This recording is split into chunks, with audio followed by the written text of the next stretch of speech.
तो हिम्मत का है इज़हार, सीधी बात रिवायाते सहाफ़त का अलम बरदार, सीधी बात। नाज़रीन गिरामी, अस्सलामु अलैकुम वरहमतुल्लाहि वबरकातुहू। सीधी बात के ताज़ा तरीन प्राइम टाइम में आप लोगों का इस्तकबाल है। नाज़रीन गिरामी, मैं अंसार अज़ीज़ नदवी इस वक्त के ताज़ा तरीन प्राइम टाइम में आप लोगों के सामने कुछ अहम तरीन ख़बरें, कुछ वायरल वीडियोस और कुछ तनक़ीदी तबसरे तस्वीर के हवाले से लेकर के हाज़िर हुआ। नाज़रीन गिरामी, मैं आपको बताऊँगा कि किस तरह सऊदी अरब में इमाम मसाजिद को निकाला जा रहा है और तालीमात की तरवीज का तसाहुल का इल्ज़ाम लगाकर आइम्मा मसाजिद के साथ किस तरह नाइंसाफ़ी हो रही है। उत्तर प्रदेश में जबरन तब्दीली मज़हब के इल्ज़ाम में किस तरह 3 गैर मुस्लिम अफराद को गिरफ़्तार कर लिया गया। उत्तर प्रदेश में किस तरह बैन मजहबी शादी कराने वाले वकीलों पर इस वक्त पुलिस हरासा करने की खबरें सामने आ रही है। कलकत्ता हाईकोर्ट ने क्या बयान जारी किया है और बीजेपी के पोस्टर वाला खुशहाल किसान क्यों सिंगू बॉर्डर पर सरापा एहतिजाज बना हुआ है, वो भी हम बताएंगे। हम कश्मीर में इस वक्त जो जीत दर्ज हुई है, बीजेपी की जो हार हुई है, उस पर भी बात होगी। तो वहीं पर मैं आपको बताऊंगा कि किस तरह वज़ीर आला खट्टर का अम्बाला में सियाह परचम दिखा करके इस्तकबाल किया गया। मैं ये भी आपको बताऊंगा कि पीएम मोदी को अपना भाई मानने वाली एक पाकिस्तानी खातून के कत्ल की खबरें आ रही हैं और भी बहुत सारी चीज़ें नाज़रीन जो आप लोगों के सामने रखना है। उससे पहले आप लोगों से दरख्वास्त है कि जिन अहबाब ने हमारे चैनल को सब्सक्राइब नहीं किया, सब्सक्राइब कर लें। हमारी इन वीडियोस को दूसरों तक पहुंचाने में हमारी मदद करें, लिंक को शेयर करें। इदारे की मजबूती नाज़रीन गिरामी आप लोगों की मजबूती है। आइए नाज़रीन गिरामी, सबसे पहले हम चलते हैं पुलिस के जुल्म व सितम की दास्तां इस वक्त ख़त्म होने का नाम नहीं ले रही और बिलखुसूस यूपी पुलिस तो इस वक्त पूरी तरह बदनाम हो चुकी है। उत्तर प्रदेश के ज़िला आज़मगढ़ में पुलिस ने जबरी तब्दीली मज़हब के इल्ज़ाम में 3 अफराद को गिरफ़्तार किया। पुलिस ने मंगल को यहाँ बताया कि जबरी तब्दीली मज़हब का वाक़या इतवार को वेदारगंज पुलिस थाना इलाके में पेश आया है। दीदारगंज, जहाँ पर लोगों को तब्दीली मज़हब के लिए पैसे दिए गए थे। इस ज़िम्न में गिरफ़्तारियाँ आज मुमकिन हो सकी हैं। पुलिस के मुताबिक ये वाक़या डया कैथोली गाँव का है, जहाँ पर कुछ अफराद ने एक शख्स के मकान पर मुनक़िद मजहबी तकरीब में शिरकत की थी। बादअज़ां उसकी किसी ने पुलिस में शिकायत की और पुलिस ने अपने आप को धर्म प्रचारक बताने वाले 3 अफराद, जौनपुर बाशिंदा बालचंद, वाराणसी का बाशिंदा गोपाल प्रजापति और आजमगढ़ बाशिंदा नीरज कुमार को गिरफ्तार कर लिया है। तो इस तरह नाजरीन घर घर जाकर के भी मजहब तब्दीली करवाने की ये कार्रवाई जारी है, ये कहना है उत्तर प्रदेश की पुलिस का। और ये भी इल्ज़ाम लगाया गया है कि जबरन ये लोग मजहब तब्दील करने की कोशिश कर रहे थे, इसी वजह से ये गिरफ्तारियां अमल में लाई गई हैं।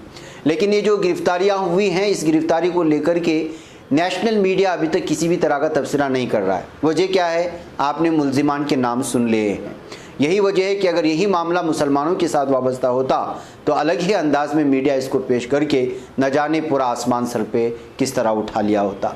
तो नाज़रीन, ये हालात हैं इस वक्त मीडिया की भी और जो हालात इस वक्त पैदा किए जा रहे हैं योगी पुलिस की जानिब से। नाज़रीन, बैन मजहबी शादी यानी नाम निहाद मुबैना लव जिहाद का जो प्रोपेगेंडा किया गया, उसके असरात लगातार महसूस किए जा रहे हैं और फिर अलग अलग तरह की इस वक्त पुलिस पर भी इल्ज़ामात लग रहे हैं और हाईकोर्ट की जानिब से भी ये फैसले सामने आ रहे हैं। मैं आपको सबसे पहले बताऊंगा कि दिल्ली के एक वकील मोहम्मद हाशिम अंसारी का कहना है कि उन्हें एक खातून की मदद करने के लिए यूपी पुलिस के ज़रिए हरासा किया जा रहा है। ये खातून नवंबर में उनके पास आई थी, जो मर्जी से अपना मज़हब बदलकर इस्लाम कबूल करना चाहती थी।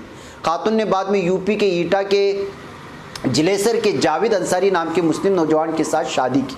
हाशिम का मानना है कि गुज़िश्ता 2 दिनों में उनके वालिद, बड़े भाई, चचाजाद भाई, भाई के दोस्त, 3 बहनोई, ससुर और ससुर के भाई और उनके बेटों समेत उनकी फैमिली के लगभग 10 लोगों को गिरफ्तार किया गया है और नामालूम मकाम पर ले जाया गया है। उन्होंने कहा कि पुलिस को लगता है कि मैंने खातून को छुपा रखा है और इसलिए पुलिस मुझसे कह रही है कि मैं उसको पेश करूं। इस सिलसिले में 22 दिसंबर को पुलिस ने हाशिम के वालिद और बड़े भाई को गिरफ्तार किया।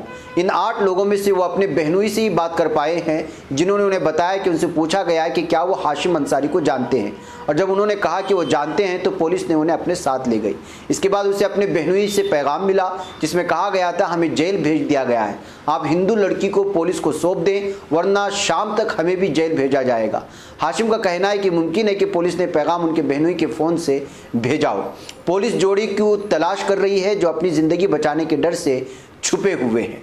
तो गुज़िश्ता 18 नवंबर को आयशी पिचोरी नाम की हिंदू खातून दिल्ली में हाशिम अंसारी के चैम्बर में पहुंची थी। उन्होंने कानूनी तौर पर मजहब बदलकर इस्लाम अपनाने के लिए मदद मांगी थी। इसके बाद अंसारी ने एक हलफनामा तैयार किया था जिस पर खातून ने दस्तखत किए थे और कबूल किया कि वो अपनी मर्जी से और होश हवास में बिना किसी दबाव के इस्लाम अपना रही।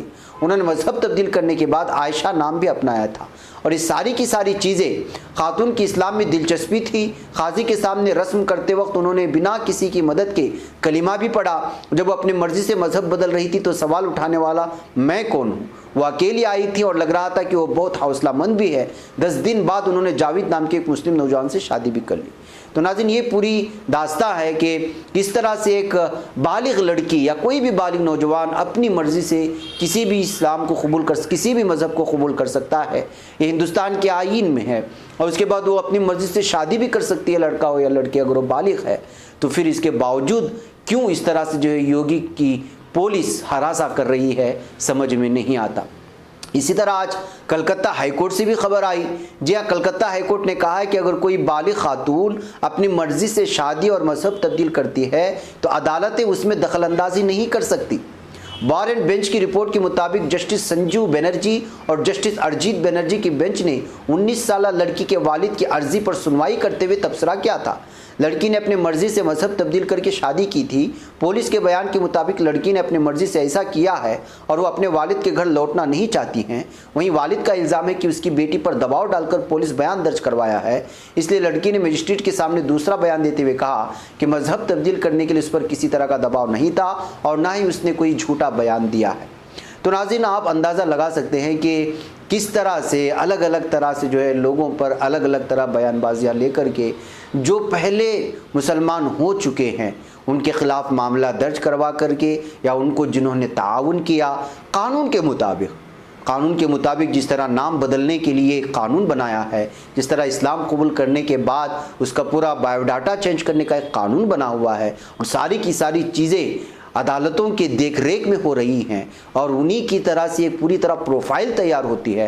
लेकिन इसके बावजूद जो जुल्म व सितम है वो रुकने का नाम नहीं ले रहा है, जबकि अदालतें साफ तौर पर कह रही हैं कि जो है हर बालिग मर्द और औरत को वो अपनी चॉइस के मुताबिक ज़िंदगी गुजारने, अपनी चॉइस के मुताबिक अपना जो है हमसफ़र चॉइस करने और अपनी मन मर्ज़ी से जो है किसी भी मज़हब को कबूल करने का जो है उसको हक़ है। लेकिन इसके बावजूद पुलिस है कि वो जालिम बनी हुई है। नाज़रीन गिरामी, आइए बीजेपी के पोस्टर वाला खुशहाल किसान किस तरह सिंगू बॉर्डर पर सरापा एहतिजाज बना हुआ है। जी हाँ, ये वो चेहरा है जिसको दिखा कर के पूरी तरह से कोशिश कर रही थी बीजेपी किसानों को वरगलाने या उनको मनवाने की। लेकिन अब ये किसान खुद जो है वो पहुँच चुका है एहतिजाज करने, किसानों के आंदोलन में। नए ज़रिए क़वानीन के ख़िलाफ़ किसान तंजीमों का एहतिजाज लगातार जारी है और मुज़ाहरा कर रहे किसानों ने ऐलान किया है कि वो क़वानीन की वापसी तक वापस नहीं लौटेंगे। दरियासना बीजेपी ने एक पोस्टर जारी करके बताया कि पंजाब में कम से कम सपोर्ट प्राइस MSP से किसान खुश हैं। दिलचस्प बात यह है कि पोस्टर में खुशहाल किसान की तस्वीर भी लगाई गई थी और उसका नाम हरप्रीत सिंह है। लेकिन पंजाब बीजेपी ने जिस हरप्रीत सिंह का पोस्टर बतौर खुशहाल किसान पेश किया वो सिंघू बॉर्डर पर ज़रिए क़वानीन के ख़िलाफ़ धरना दे रहा है। हरप्रीत सिंह के पोस्टर के हवाले से सोशल मीडिया पर खूब हंगामा मचा हुआ है। इसके बाद पंजाब बीजेपी ने पोस्टर को अपने फेसबुक पेज से डिलीट कर दिया है। यानी आप किसी का भी उठा करके तस्वीर, हंसते मुस्कुराते तस्वीर को चिपकाएंगे और कहेंगे कि ये खुशहाल किसान है और वही किसान आपको ज़रिए क़वानीन के ख़िलाफ़ एहतिजाज करते मिले तो आप अंदाज़ा लगा सकते हैं कि बीजेपी कितना झूठ बोलती है और लोगों को बेवकूफ़ बनाती है। नाज़रीन गिरामी, कश्मीर में इंतखाबात हुए, उसके नताइज भी आए। इस दरमियान में नेशनल कॉन्फ्रेंस के नायब सदर साबिक़ वज़ीर आला उमर अब्दुल्ला का कहना है कि DDC इंतखाबात में पीपल्स अलायंस बराए गुपकार एलामिया की शानदार कारकर्दगी से ये बात साबित हो जाती है कि हम सिर्फ कश्मीर नशी जमाती ही नहीं बल्कि जम्मू में भी मकबूल हैं। उन्होंने कहा कि बीजेपी कश्मीर में 3 नशिस्तों पर जीत दर्ज करने को बड़ा चढ़ाकर पेश करती है कि जबकि जम्मू में हमारी 35 नशिस्तों पर कामयाबी को नज़रअंदाज किया जा रहा है। यानी 3 नशिस्तों को बड़ा करके पेश किया जा रहा है और जम्मू में 35 नशिस्तें गुपकार को आई हुई हैं, लेकिन मीडिया उसको दिखा नहीं रहा है। ये कहना था कि 2-3 सीटें जीत करके पूरे मीडिया में हंगामा मचाने वाली जम्मू कश्मीर में बीजेपी कम सीटें हासिल की है और कश्मीर में 3 सीटें हासिल करने पर जो है हंगामा मचा हुआ है। बहरकैफ नाज़रीन गिरामी, आपको मालूम होना चाहिए कि गुपकार इत्तेहाद को 112 सीटें मिली हैं और बीजेपी 74 सीटों पर कामयाब हुई है और जम्मू तो उनका हल्का है, वहाँ वो कामयाब होती रहती है, लेकिन कश्मीर में 3 इस मरतबा मिले हैं जिसको लेकर के, जबकि जम्मू में इस मरतबा इत्तेहाद को भी बहुत ज़्यादा सीटें मिली हैं बीजेपी के मुकाबले। तो आप अंदाज़ा लगा सकते हैं कि जो है किस तरह मीडिया का इस्तेमाल करती है बीजेपी झूठ फैलाने के लिए और छोटी चीज़ को बड़ी करके पेश करके पूरे जम्मू कश्मीर ही उनके तय है या उनका सपोर्ट कर रही है ये साबित करने की कोशिश करती है, जबकि ज़मीनी हक़ाइक़ ऐसा नहीं है। नाज़रीन गिरामी, सऊदी अरब से एक अफसोसनाक ख़बर आ रही है। सऊदी अरब की वजारत मजहबी उमूर ने मुल्क के तूल व अर्ज़ में बड़ी तादाद में उन इमाम मस्जिदों को मुलाजिमत से सुबुकदोश कर दिया है जिन्होंने आवाम को अल-इख्वानुल मुस्लिमून से मुताल्लिक़ ख़बरदार करने से मुताल्लिक़ वजारत की हिदायत पर अमल दरामद में सुस्ती का मुजाहरा किया। ममलिकत की वजारत इस्लामी उमूर, दावत और इरशाद के वज़ीर अब्दुल लतीफ़ बिन अल अज़ीज़ आल शेख ने एक न्यूज़ चैनल से बात करते हुए इस अम्र की तस्दीक की। उनका मानना था कि वजारत अपने मातहत किसी मुलाजिम या इमाम को मुलाजिमत से निकालना नहीं चाहती, लेकिन उसके साथ हमें उन्हें उनके मनसब के तकाज़ों से आगाह करना चाहते हैं। अब्दुल लतीफ़ बिन अब्दुल अज़ीज़ के मुताबिक कई इमामों की मुलाजिमत से बरतरफ़ी की ख़बरें दुरुस्त हैं। उनकी बरतरफ़ी की वजह बयान करते हुए वज़ीर मजहबी उमूर का मानना था कि मुलाजिमत से निकाले जाने वाले इमाम मस्जिद कुब्बार उलमा कौंसिल की तरफ से अल-इख्वानुल मुस्लिमीन की दहशतगर्दाना सरगर्मियों को खिलाफ इस्लाम करार देने से मुतालिक फतवे की तरवीज में तसाहुल से काम ले रहे थे। इमाम मस्जिद की बरतरफ़ी का ये मतलब नहीं कि सुबुकदोश किए जाने वाले इमामों का ताल्लुक़ अल-इख्वानुल मुस्लिमीन से था या उनके नज़रियात के हामी थे, बल्कि वजारत का फ़ैसला इंज़िबाती नौयत का था और इसीलिए वजारत के अहकामात पर अमल न करने वाले इमामों को नौकरी से निकाल कर उनकी जगह ऐसे अफराद भर्ती किए गए हैं जो वजारत की हिदायत को हकीकी रूह के साथ अवामुन्नास तक मेंबर के तवस्सुत से फैला सके। बहरकैफ नाज़रीन, रिपोर्ट लंबी है लेकिन आप अंदाज़ा लगा सकते हैं कि आपको इमाम अगर बनना है सऊदी अरब में तो हुकूमत की चापलूसी करना है। हुकूमत अगर आपको इस्लाम के ख़िलाफ़ भी कुछ बोलने के लिए देती है तब भी आपको बोलना है। अगर वो कुरान और हदीस के ख़िलाफ़ भी बोलने के लिए बोलते हैं तब भी आपको मेंबर महराब से इन सरकार की, इन जो है शहज़ादों की चापलूसी करते हुए झूठ बोलना पड़ता है, तभी जाकर के आप वहाँ की इमामत के मनसब पर फाइज हो सकते हैं। बसूरत दीगर जो है आपको काम से निकाला जाएगा। तो आप अंदाज़ा लगा सकते हैं कि किस तरह से यहाँ पर ख़ुद मुसलमानों के ख़िलाफ़ बन गए हैं या ख़ुद मुसलमान इस्लाम के ख़िलाफ़ बन गए हैं। बहरकैफ नाज़रीन गिरामी, आइए एक और ख़बर की जानिब में आपको ले चलूँ और वो है PM मोदी को अपना भाई मानने वाली एक पाकिस्तानी खातून के कत्ल की खबरें आ रही हैं।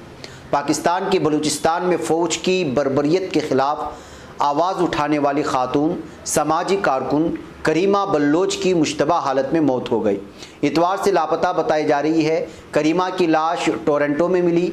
करीमा बल्लोच को 2016 में दुनिया की सबसे बाअसर 100 ख़वातीन में शामिल किया गया था।